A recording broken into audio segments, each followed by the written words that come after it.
are you guys doing? Man, talk about technical difficulties, and I'm still having them. That's crazy. It's never happened before. But what's never happened is always going to happen, right? We're going to make it work. Okay, what you going to do with that? Still not going in. All righty. How are you guys doing today? Let me see. Am I on? Make sure I'm on the right page. The right stuff. Move that up there. Move that down there. And there we go. Welcome to my Q&A for this week. Man, it's been a day. It's been a day. Look, there it is. So if I lose you guys, let me know, because it's definitely doing some crazy things on my end. Okay. But I got some good information for you guys today, because I was thinking about something. So I know we have the Q&A and you guys can ask your questions, but I want to share something with you also, because usually it takes a while for the Q&A to start. And so I said, well, this time I'm going to prepare a little something to talk to you guys about. So first, let me just kind of recap what happened on, let me just recap Wednesday. Make sure all my sound is good. Yes, there we go. So just recap on Wednesday. So we talked about conflict resolution, and it was really good. It was a really good talk and topic, I believe. Positive response. I believe it was really helpful. Had some really good questions. In case you had not noticed, I think I sent out an email, but the webinar is actually on YouTube now. I did some editing and I put it on YouTube. So if you go to the replay link, you're going to have to watch the whole thing as it happened, like the webinar. But if you watch it on YouTube, then you can go back and forth. So if you stop, you don't have to start all the way over. So that's why I did that for YouTube. So let me just recap on Wednesday. So first of all, remember, conflict is inevitable. Okay. You cannot do human relationships without conflict. It's not possible. But that's why you have to learn how to resolve conflict, because it's inevitable that you're going to have it. And so one of the things I said on Wednesday is you will either resolve conflict or dissolve the relationship. Okay? You will either resolve conflict or dissolve the relationship, because you just cannot have a healthy relationship without conflict, but without resolving conflict. Okay. Now, the goal of conflict resolution, we talked about this. The goal of conflict resolution is to restore unity or restore harmony, right? It's not the goal of conflict resolution is not to get your point across. Is not to get your partner to understand you. It's not to win. It's not to be right. But the goal is to restore unity in the relationship. So the relationship has to come before me as an individual. That's how it works. And so when your goal is restoring unity, it's going to affect how you interact with your partner. We're having conflict, but I can't just do and say whatever it is that's on my mind, whatever I want, because tomorrow we're still going to be in this relationship and I don't want to tear it up, and then I still got to live in it, right? So the goal of conflict resolution is to restore unity. And a second goal of conflict resolution is to understand your partner, right? I gave you some things to avoid, but I'm not going to go through all of them. But I do want to go through a couple of them. So, right, um, what I think are the two that has been on my mind today: sarcasm and defensiveness. Give me a second.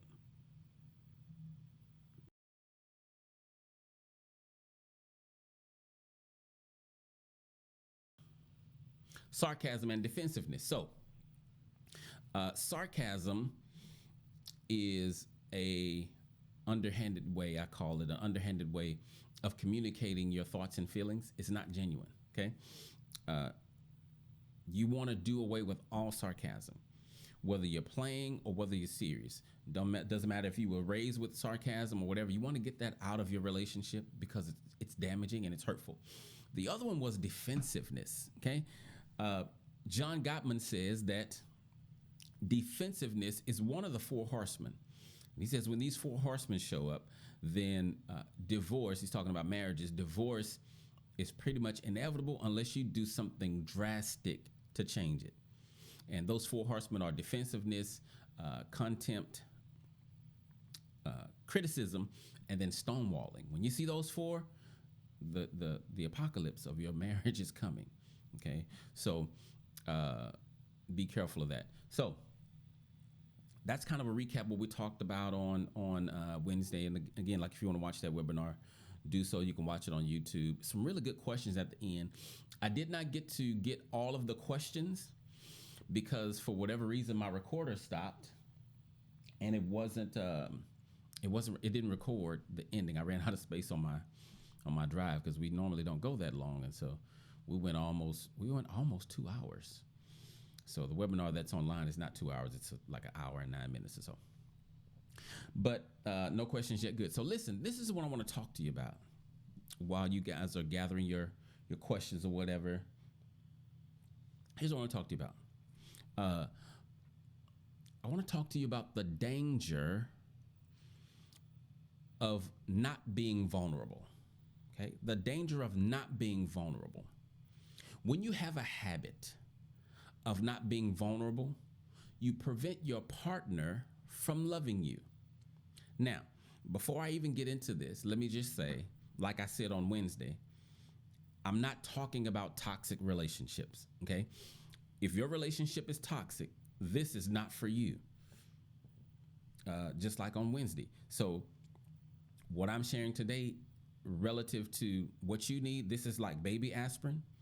You're in a toxic relationship, you need like Tylenol with codeine or Vicodin. Like you need something stronger. That would be therapy. This is not therapy. This is not a substitute for therapy. I'm a therapist, but this is not therapy, right? So let me just say that. I'm primarily talking about relationships with broken people, because that's all of us, but not toxic. At least not in this particular talk. Okay. So when you have a habit of not being vulnerable, you prevent your partner from loving you. Too often you try to handle things on your own, not wanting to bother people, not wanting to burden people, because really you have a shame core that makes you believe you don't deserve to be sacrificed for, right? We're not created to do life alone.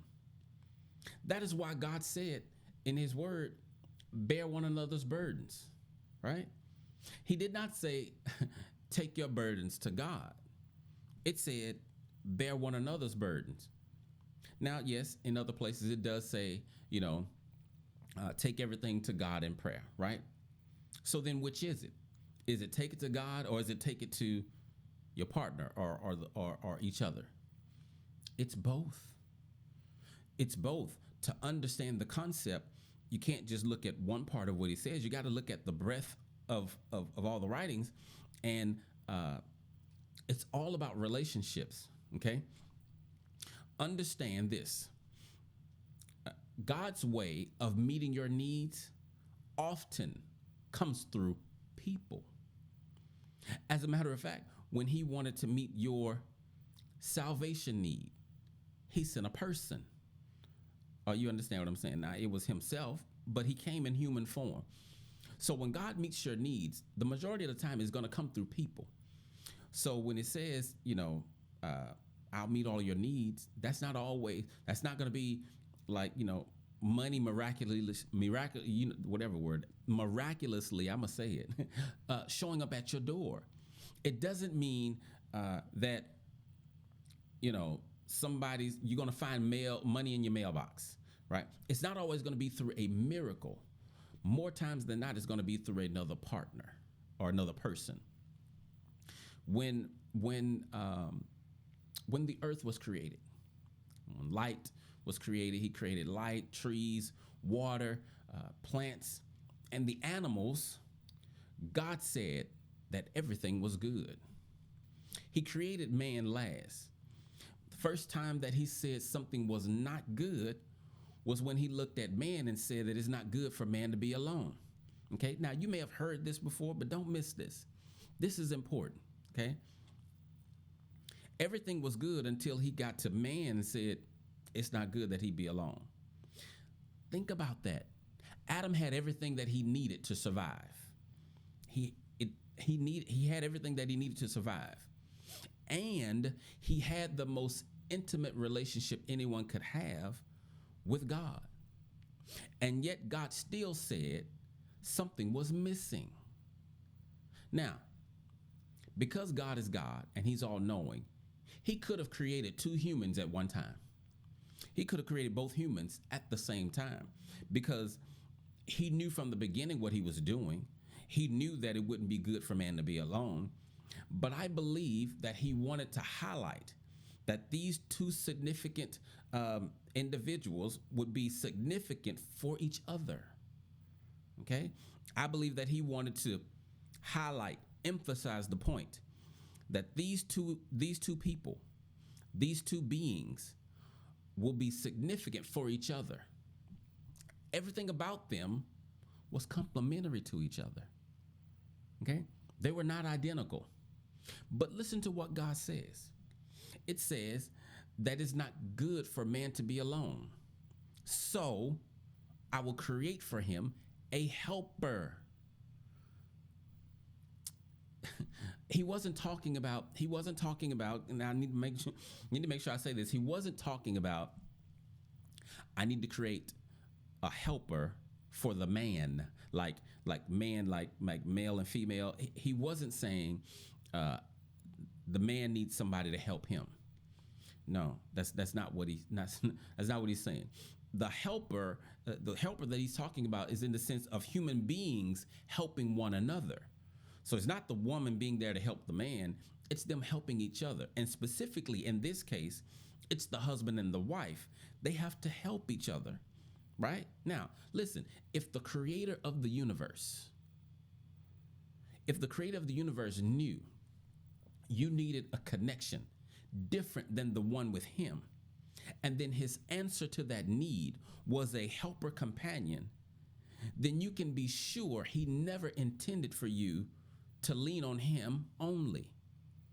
When you're not vulnerable, you are disrupting the natural order he created. You're hiding, just like Adam and Eve did after they sinned. And when you hide, love cannot flow. It can't flow. So when you're not vulnerable, particularly when it's a result of shame, then you block the love that you need. Imagine you got some devastating news, but because you have shame inside, or because you have a problem being vulnerable and don't want to share your deep thoughts, you hold it inside, right? Now, your partner know you got this news, but to them, you look like you're doing fine. You look normal. You was a little, shaken in the beginning, but now you look fine. So let's say a week later, you're being snappy and you're just being distant, right? Now your partner may get upset because they're doing life too, and you look fine, and so they assume you're fine. Because you're hiding, they don't know what's going on with you, right? They have no idea that you're in trouble emotionally. They're clueless. So then at the end of the week, you finally open up and you share what you're dealing with and how you feel. And you say, I feel like checking out. I feel like quitting life. Like it's just, I don't even want to be here anymore. It's so devastating. Now listen, if your partner had known you were still in a bad place. And beyond that, if your partner had known how severely this was affecting you, maybe they wouldn't have blamed you for not cooking because they had no idea you were not there. They became angry because you was treating them like you don't care about them, and you were treating them like they didn't matter, but they had no idea you were not there, right? You were somewhere else mentally and emotionally. See, it's important to have someone in your life with whom you can be vulnerable. If you're married, that should be your spouse. If it's not your spouse, then we have some work to do. Like we got to work on that, okay? But listen, it is a myth that God would not put more on you than you can bear. That's not in the Bible. That's not biblical at all, right? Because if that were true, then why would he turn around and say, bear one another's burdens? If you can handle it, why do you need someone else to help you? This is crucial for your emotional health because some of you grew up in families where you were not allowed to express yourself, or you developed somehow debilitating shame, so you don't feel like you deserve to bother people with your stuff. Okay? But when you do that, you prevent your partner from loving you. You think you just like being alone, but that's not true. Because how do I know that's not true? Because you're human. We're not designed that way. That's like saying I jump off houses because I just like flying. Like that's not true. We weren't designed to fly. That's probably a bad example, but you get my point. You may think that you just like being alone. No. You've gotten used to being alone. But you have to break that habit because when you hold things in, it actually creates tension between you two. Okay? Even if what is happening in your life is not about your partner, when you hold things in, it's going to create tension between you, right? You can't hold things in and be connected to your intimate partner. That won't happen. And so then when you guys aren't connected now because you can't, because like when the battery is corroded in a car and it got all that gunk on it, and if enough of it get on it, you can't get a good connection on the battery. The terminal can't get a good connection on the battery, so the car may act up. That's what it's like when you have unresolved stuff, right? Not unresolved stuff, but when you are holding things in, not sharing with your partner. Even if it's not about them, you hold it in, and that stuff just starts to build up around your heart, and the disconnect just starts to happen. And then when that happens, all of the other stuff, other kinds of things creep in, and then you guys start having problems over little things, and you think that's the issue. But the core issue is one of you is not being vulnerable.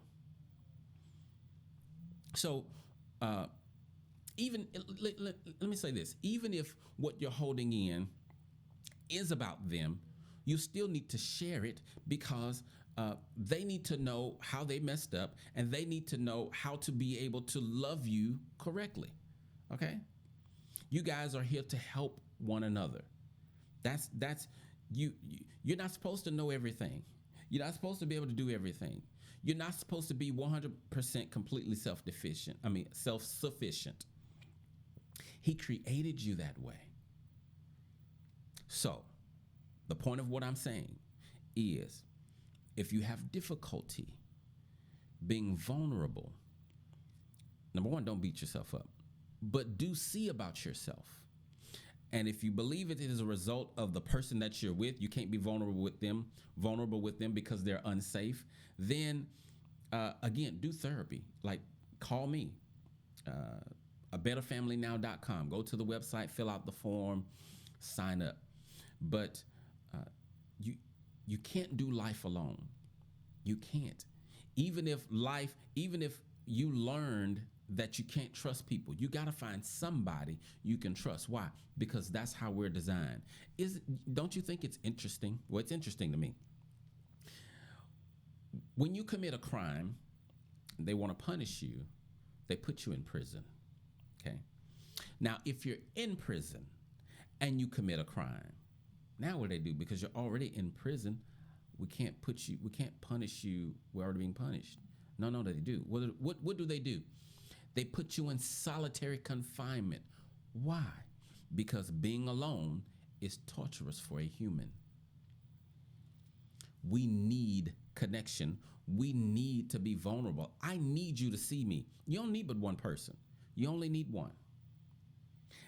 And I believe that the Bible supports God is not the one that is to meet your lonely needs.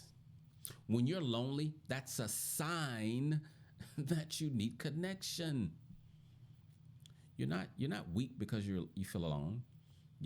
That's not a reason to be sad. Well, unless you can't, it's a sign that you need to connect. Okay? Just like all emotions are a sign. When you get hungry, your stomach hurts, that's a sign that you need food. Right? When your body, your hair, you get the goosebumps on your arm because it's cold, it's a sign that your body says, hey, we're getting too cold. Okay? We need to warm up. When you start to sweat, it's a sign that you're hot. When you feel alone, it's a sign that you need connection. You feel me? So, hope that was helpful. All right. Now y'all want to give me 30 million questions. Normally, y'all don't give me questions. Okay, let me go back and see what I got. Oh, it's just 3. Okay, cool. So let's see. My wife is lying for several years, or was lying for several years. I think I can forgive. To reconcile with her appears to me like I am confirming that I condone her behavior, that I am weak. Can you forgive and still, I don't know if it cuts your comment off. Oh, here it is. Can you forgive and still struggle with the idea of reconciliation? I feel like I'm saying it's okay how you treat me if I reconcile. Yes. So that is because you don't understand forgiveness. And a lot of people don't. Okay. So I'm going to help you. So forgiveness does not mean what you did to me is okay. It doesn't mean that. Okay. What forgiveness means is I'm not carrying this anymore. So, and when you're married, you give up the right for revenge and you give up the right for payback. Like there's no payback. So when I forgive, all I'm saying is you hurt me, you were wrong, but you don't got to pay me back. It's fine. Now, forgiveness does not always lead to reconciliation. Sometimes there is too much damage and the relationship has to end. But forgiveness is about holding on to something. People say, I don't want to let them off the hook, but you don't realize the hook is in you. You ever notice somebody who was injured in their childhood by someone or whatever, or someone in their past, an ex, and they're finding it difficult to forgive them, so they're still trapped in bondage. Meanwhile, their ex is in Vegas, and then from there they're going to Hawaii. They done met some more folk, and they got friends, and they just living it up. And you're in your closet crying because of how you've been hurt, because you're the one holding on to it. So in the same way, if you are still with your spouse, no, you're not condoning. So to say that then means you'd have to believe that God condones us doing wrong when he forgives us. Forgiveness has nothing to do. So imagine you had a credit card debt. It's $5,000. You ran the debt up. The credit card company did not run the debt up. You did it. You owe the money. And they're hounding you for it. And then finally one day they call you and say, you know what? You don't have to pay it back. Your debt is forgiven. That doesn't mean you didn't run it up. That just means we finna stop hounding you about it. Whatever. We're not finna waste any more time on you. Okay? But here's the thing. Without forgiveness, reconciliation is impossible. But with forgiveness, it does not mean that reconciliation is automatic. Okay? There's still work. So just because I forgive you, it does not mean I trust you. Okay? Trust has to be earned. It's dangerous. So let me give you two situations. Number one, it's dangerous to meet someone and just give them all your trust. They ain't earned nothing.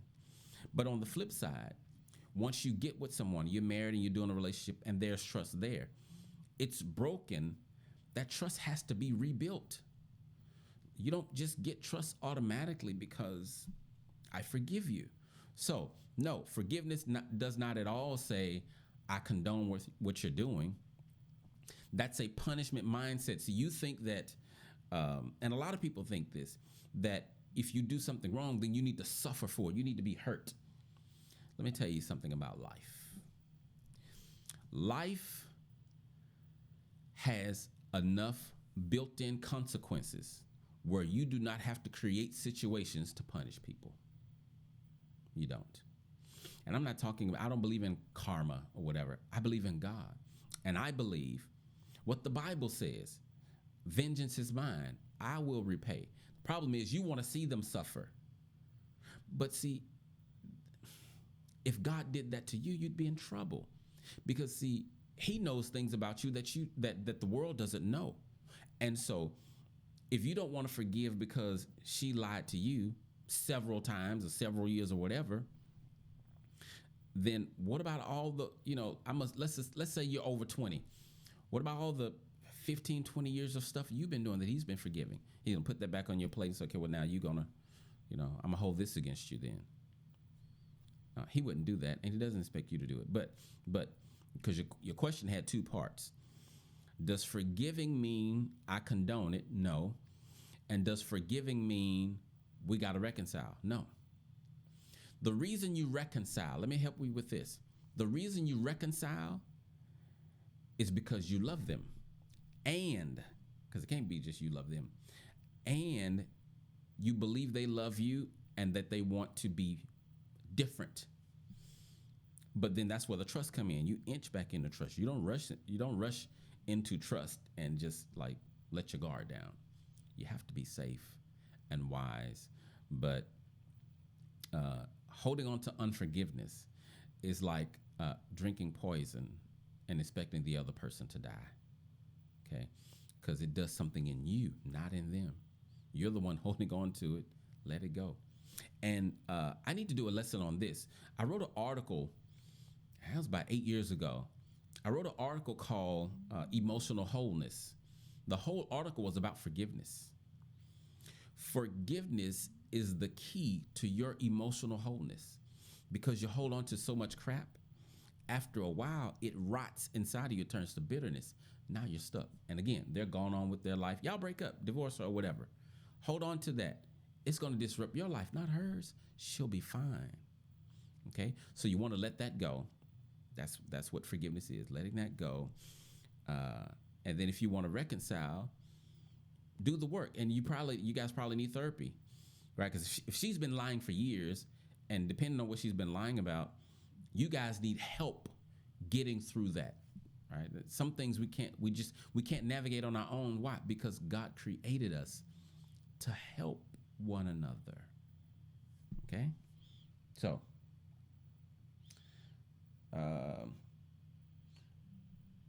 I forgot I could read up here. Doing COVID confinement alone is hard. Loneliness comes and goes. I'm glad for that. That is true. I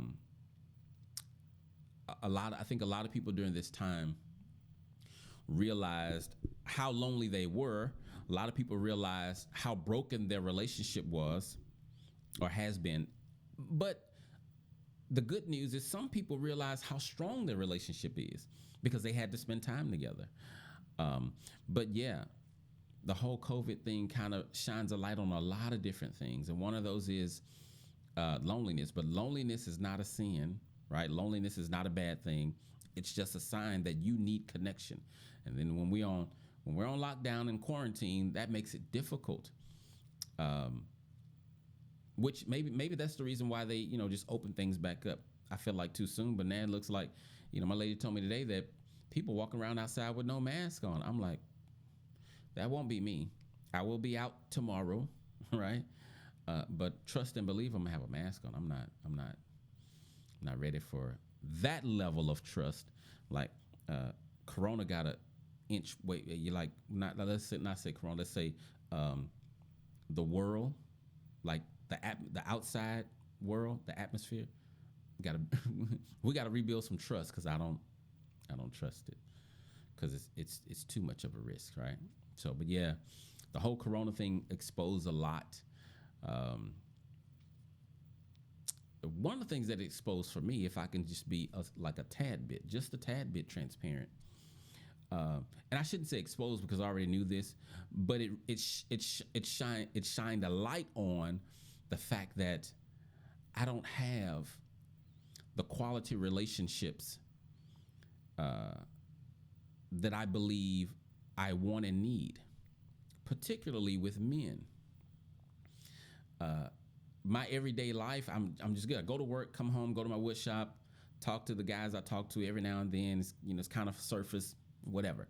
But this Corona kind of reminded me, because again, I've always known, but it reminded me, hey, that there's a hole in your life right there. And I was like, oh yeah, I need to do something about that. So yeah, Corona Chronicles. Let's see.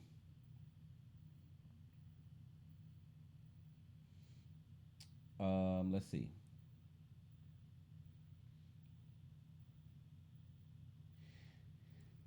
So are you saying if I take her back, that will be more years of mistreatment? Well, if you know that for sure, then it just wouldn't be wise to take her back. Why would you take her back?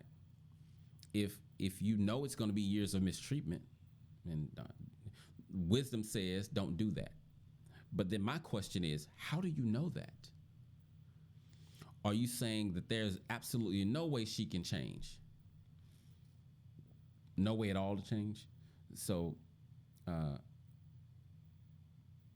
yeah, there's no way for her to change. So, there was a time when, and I guess it's still kind of, I just don't look at it anymore, but I had a fascination with serial killers. Like they're back, because I'm a therapist. I wanted to see like how they became who they are. Like what went on in your life how'd you end up here? Like killing people, like really? And so I became fascinated with Ted Bundy and his story. And so I was watching an interview with him, and the guy was interviewing him the night before they executed him. And he was talking, and he seemed to be very genuine and honest in this, in the interview, right? And the thing that he said was, he said he wanted to, definitely give a message to the children, or to America, about protecting our children from pornography. He said that several times. He's like, I don't care what you guys think about me. I just really want to get this message out. But here's the other thing he said. He gave his life to Christ. Now, I know folk don't believe that. I know folk, man, whatever. You killed all these women, you ain't going to heaven, but you're going to be surprised if you see him when you get there. And my point in sharing that is, if he can change, and that's a good point. I don't know who forgave him, but he changed. That doesn't mean his situation changed. Like, he did not get reconciled with the rest of humanity just because he gave his life to Christ and changed. So again, with your wife, you decide if the risk is big enough, if the risk is worth it, if your love is deep enough. See, here's the thing. Love does its greatest work in difficulty. When things get shaky, that's when real love stands up. I don't know if you guys knew that, but too often when things get difficult, we want to quit and run and hide, and I can't take this anymore. But it is in difficulty that real love steps up. And when I say real love, if you didn't go through the love series with me, then you may be confused, because I'm not talking about flowers and roses and fluffiness.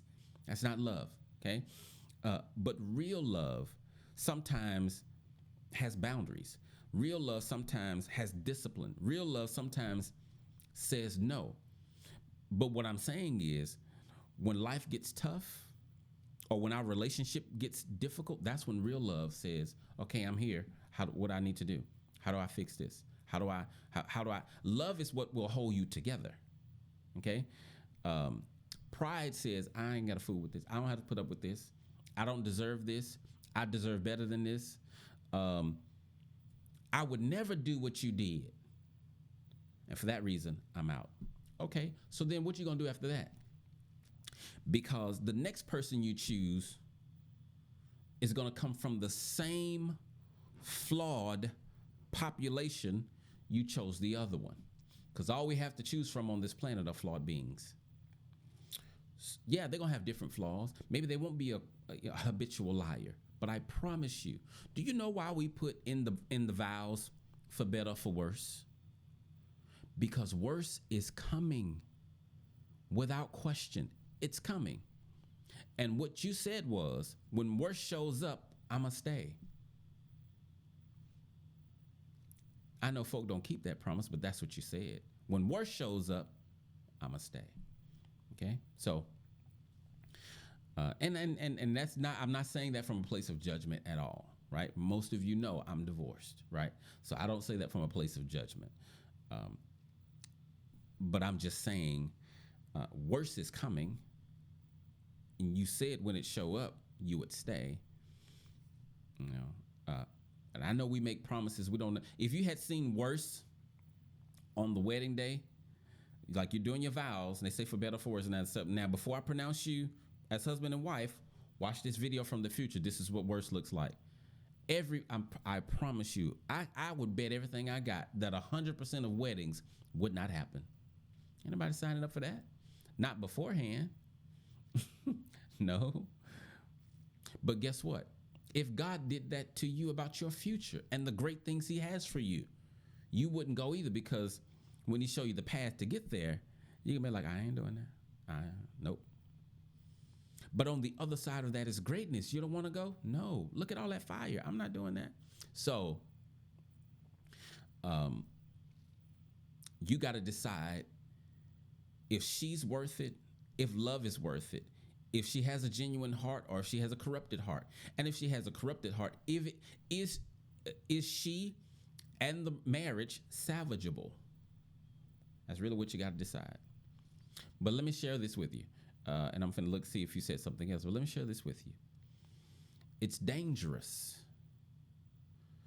to make these kind of decisions through the lens of your pain. Now, it's difficult not to do that. But it's dangerous to make, just like it's dangerous to make life-altering decisions when you're on an emotional high. Because when you come down, can you keep the promise that you made? But in the same way, it is dangerous to make life-altering decisions when you are full of pain and you cannot clearly see. All you can see is today and how much pain you're in. And then you project that onto the future and make yourself believe tomorrow will be just like today, and then that's why you quit. But hope says, so hope is the expectation of something good. If you don't expect good, you're going to quit. So you got a lot of thinking and processing to do, you know. Let's see. Do I have any more questions? Questions? I'm going to talk some more about forgiveness because that's important, right? So the key to emotional wholeness, one of the keys, because I wrote that like 8 years ago, and I've grown to know that's not the only key. Back then I said that was the key. Now it's one of the keys, but it's a major key to emotional healing. To emotional wholeness, forgiveness, even from your past. So when you have a dysfunctional childhood, so part of that healing, part of it, not all of it, one part of that healing is forgiveness of your parents for being human and doing what they knew how to do, even if they were abusive. They learned that. They were not born being abusive. Something happened to them. And I'm not giving excuses, right? But my point is, forgiveness is the key to emotional wholeness. If you hold on to stuff, you are the one that becomes damaged, not them. So you forgive, and then you decide, I've forgiven. Now, do we reconcile or not? And you got to see some things. Like, you can't just take her word, obviously, because that's where the error is. So some things got to be put in place. And that's why I say you may need professional help to help you put things in place, right? And especially if you guys got children, it's worth the fight, unless, again, you don't love her anymore. Like, even though I am 100% pro-marriage, I'm not pro-abuse, be it emotional, physical, or whatever. I'm not for that. So um, if you don't love her, this is what I tell people, and I know some preachers wouldn't agree with me. That's fine. It's okay. You can email me. If you don't love her, let her go. Don't hold her in prison, and don't hold yourself in prison. If you don't love her, let her go. If you don't love him, let him go. But now if you love them, love never quits. Love never fades. I remember I told you during the love series, if love stops showing up, that means somebody decided to stop. But love doesn't stop. It love never fails. People do. Love does not. If you're walking in love, and that's the thing. I don't know if this is what you asked for, but if you can't forgive, it's a love issue. And it is first a love issue with God. Regardless of what you believe, I'm not talking about religion. I'm not talking about religion at all. I'm not talking about Christianity. Christianity is not a religion, but we can talk about that another time. Because I know I probably just threw some of you off. The reason Christianity is not a religion is because religion is man rituals to get to God. The premise of Christianity is we don't do nothing. He came to us. So there's no rituals that we got to do to get to God. But I'm not talking about religion. If you have difficulty forgiving, there's an issue that you have with your Creator at a deeper level. You won't see it on the surface. You got to go a little deeper. And that's another thing. The work that I do, too often, people come in and they want to do work, but they just want me to work on the surface. Like they got a stomach ache, but they just want me to rub cocoa butter on the stomach. That's a good analogy. They got a stomach ache, but they want me to rub cocoa butter on their stomach. That's not going. Okay, so your stomach is not ashy, but it's still got junk inside. You got to clean your gut out. Come on. When it comes to being better at doing life for you, first work on being your best self. It's a work. Even if you feel like you had a great childhood, fine. There's still something that you got to work on to be better. Do that, because I learned it late in life. I hope everyone learns it way before I did. I'm telling you, I did not learn what I'm about to say until I honestly want to say it was after 40, which is, that is an egregious violation of life development. But it was after 40 before I really grasped the concept that my life was my responsibility. Now, I never said out loud, hey, somebody else or whatever is responsible for my life, but that's how I lived. I lived waiting on other people, depending on other people, hoping someone would do this, hoping someone would do that, hoping someone would validate me. And it wasn't until I went to, the spark of it was I went to a motivational conference called Get Motivated Houston. And I heard Les Brown talk for the very first time. Changed my life. From there, I got on this path. And where I ended up is realizing, regardless of what my parents did, regardless of where I grew up, regardless of what I did not have, today, my life is my responsibility. It's mine. God gave it to me to make great, and he's not going to make it great for me. He will work with me. He'll do what I can't do, but he's not going to make my life great for me. And you got to realize that too. So I'm trying to just give you time to come up with questions. Let's see.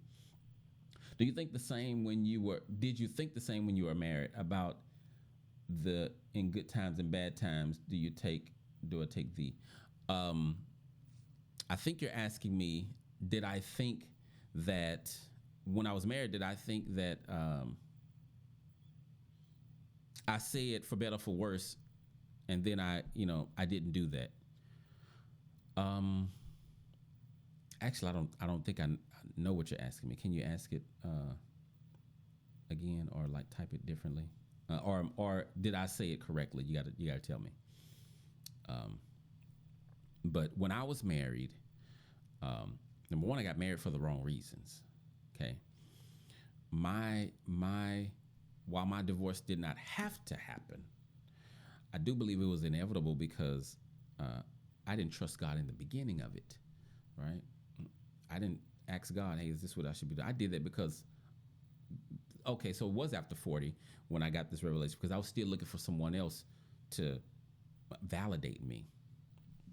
And because of that dysfunction, I ended up hurting a lot of people. Well, you know, her and her daughters, them the people, I guess. But even though, you know, when I got married, I was serious about it, right? And I tried to make it work. And yes, I did believe for better or for worse. But like a lot of us humans, I had pride, and I had my childhood. I had in the back in my rear view, my parents who were married 45 years. And I did not want to be them in a terrible marriage for that long. And I knew the longer we went, the more difficult it would be on everybody. And so that was a mistake that I made. That was terrible. But I believe so I can answer your question this way. I believed it then, but I have a stronger conviction now. Okay. My conviction is different. Yeah, that's what it is. Now I'm like David in Psalms 119, I want to say either 63 or 67. He says, before I was afflicted, I went astray. But now I keep your word. So that's why I talk like I talk. Because I'm a but now kind of Christian, right? I used to do life how I thought was best because I'm pretty smart. So I trusted me. But now I keep his word. Like after that, that's when I became a but now Christian because I was like, I can't take no more losses like this. It's obvious I do not know how to run my life.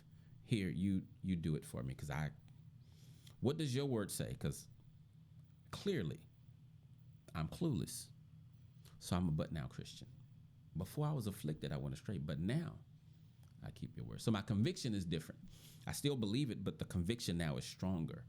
And I'm wiser about, what love is. It's sad to say that I still did not fully understand, and I was teaching about love, but did not fully understand love at that point. And really, I would say, I guess I didn't understand God's love. So, hope that answered your question.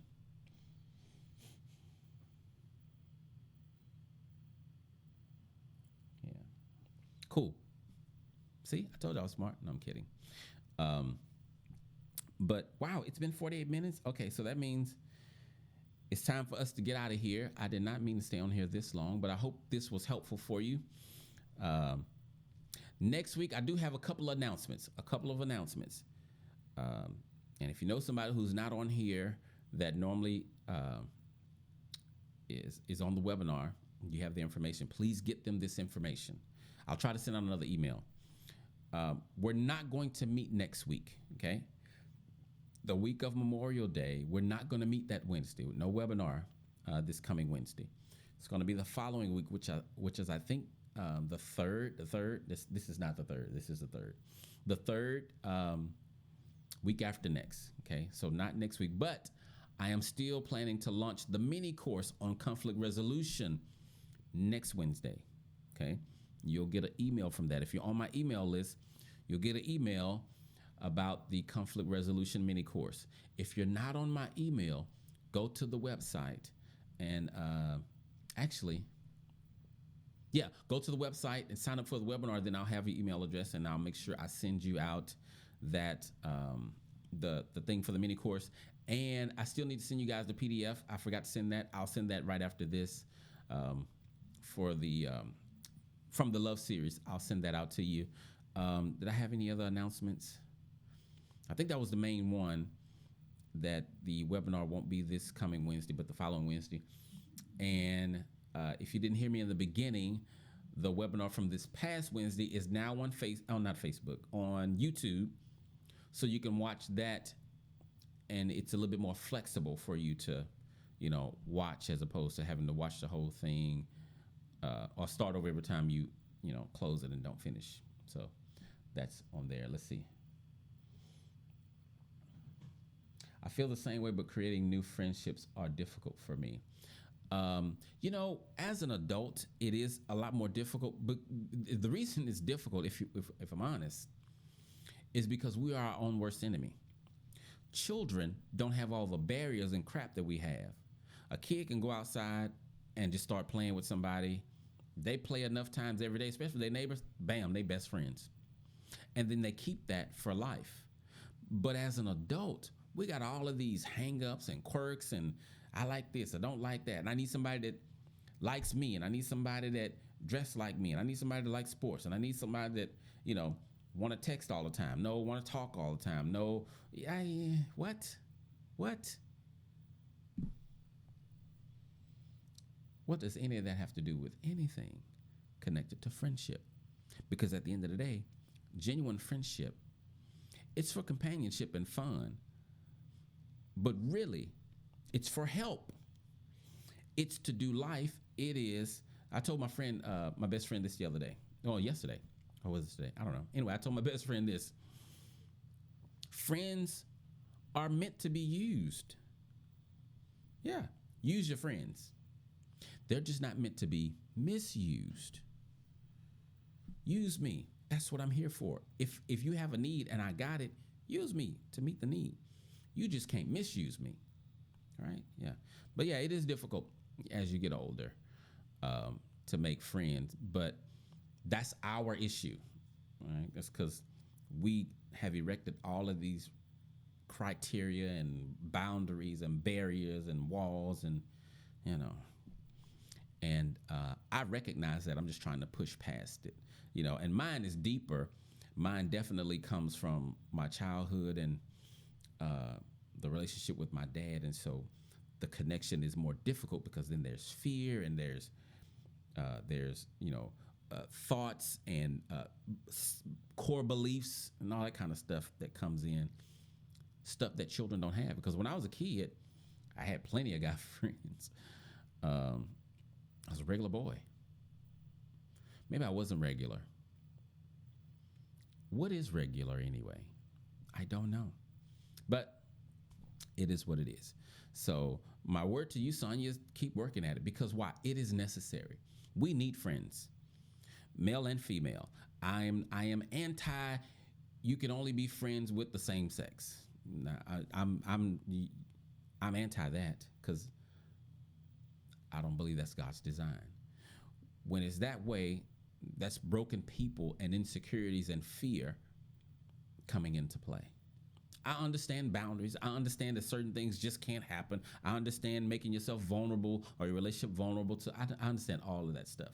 I'm just speaking in general, and we don't have time to dive into that. But yeah, friends are good. So work on that.